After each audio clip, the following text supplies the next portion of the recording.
Hi, and welcome to my European landscape presentation. I'm Michelle Beasley from European Studies 200 and Fall 2025, and my European landscape is going to be Harburg, Germany. Harburg Castle is located in Bavaria, in the region of Swabia, in the Donau-Ries district. Its name, Harburg, means castle above a bog, and it is approximately 28.25 square miles. It was built in the 11th to 12th century originally, and our first mention of it comes from a writing from 1150 AD. As for its importance, it's been owned by several prominent royal families, including the Habsburgs, and is currently owned by the Oettingen-Wallerstein family. It was a powerful military fortress for centuries, as you can see by the tall walls surrounding it. It is also one of the best preserved boroughs and castles located in Germany. Now, moving on, the artifact I have chosen is Harburg Castle, which I've actually been to before. It's one of the oldest castles in Germany, as mentioned before, and it is first mentioned in writing around the year 1150 AD. The earliest part of the fortress dates back to the 11th century, and that is the St. Martin's Church. It was expanded on in the 15th and 16th centuries to make it one of the most powerful fortresses in the region. Around 1800, it was attacked by the French, but the destruction of the castle was prevented, and that is now celebrated as Bockfest in Harburg. Its architecture includes Gothic, Baroque, Romanesque, and Renaissance styles, which is a very large range, and it's still been added on for centuries. An interesting fact is that the Ottingen Wallerstein prince still visits, posing as a gardener, which Harburg Castle does not have. So if you go, you may even see him there. As for the significance of this artifact, it is a preserved slice of the Middle Ages, especially the castle, which contains pieces of all the rulers that have held it in their possession. That includes the Habsburgs and the Stoufers, and this is important because the Habsburgs ruled a massive multi ethnic empire from the 13th to the 20th century. They also don't let you take pictures in certain rooms because it was during the 20th century, during World War II, you could see the royal family in Nazi regalia. It was also obviously a large fortress, and the walls still contained strategic defenses, such as shafts which they poured arsenic down, arrow shafts where you can shoot through, and other very interesting characteristics that are all held inside of the walls. It also contains several evidences of development over the centuries, which you can see, as I mentioned before, in the different types of architecture.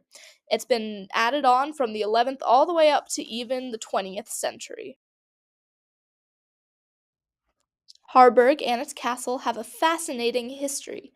As mentioned before, it was first mentioned in a letter from Stoffer Heinrich, or Henry VI, in 1150 AD, and this was a letter that he wrote to his aunt in Constantinople about the Battle of Flochburg and this fortress's role in it. This confirms Harburg as a key imperial castle at the time. Also, you can see in this picture on the bottom left, there's this painting with two crests. And there are actually crests all over the castle which show the different families that either visited, lived, or ruled here, including the Habsburgs crest. In this picture, you see on the left, the crest is the Oettingen-Wallerstein crest. In the picture on the right inside side, you can see the castle, and all over it is this crest of red with a gold cross. And this is interesting. It's not a specific family crest because not so many people could read in the Middle Ages. No, this crest was a symbol of power. The red stood for blood, and the yellow stood for gold. Now, you may be wondering, how did the Oettingen-Wallerstein family get this castle from the Habsburgs? Well, in 1299, King Albrecht I of the House of Habsburg pledged the castle to the Counts of Oettingen, which was a common practice in order to gain liquid funds, whether that be for war or trade or whatever it may be.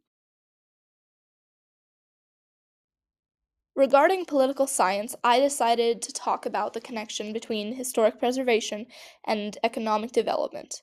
Now, in doing some research, as mentioned before, Harburg, both the borough and the castle, are some of the most preserved pieces of medieval life in Germany. My hypothesis regarding these is that less developed countries have less historically preserved sites because they aren't as economically developed. Now, Germany has some of the most preserved historical sites in the world, but it is also a common misconception that historical preservation and economic development are either one or the other. In other words, Either a country has several historical preserved places or it is economically developed, which is not true as we see in the case of Germany being the third most developed country in the world. Now, with the UNESCO World Heritage Sites, although not all World Heritage Sites are historical landmarks or monuments, the countries with the most heritage sites are among the countries with the highest GDPs and other economic factors, such as Germany, Italy, France, and India, each with over 40 sites, whereas the less developed countries, such as Haiti or Somalia, if they have any sites, it's only about 2 or 3. Now, the German GDP is approximately 5 trillion annually, making it the third largest in the world.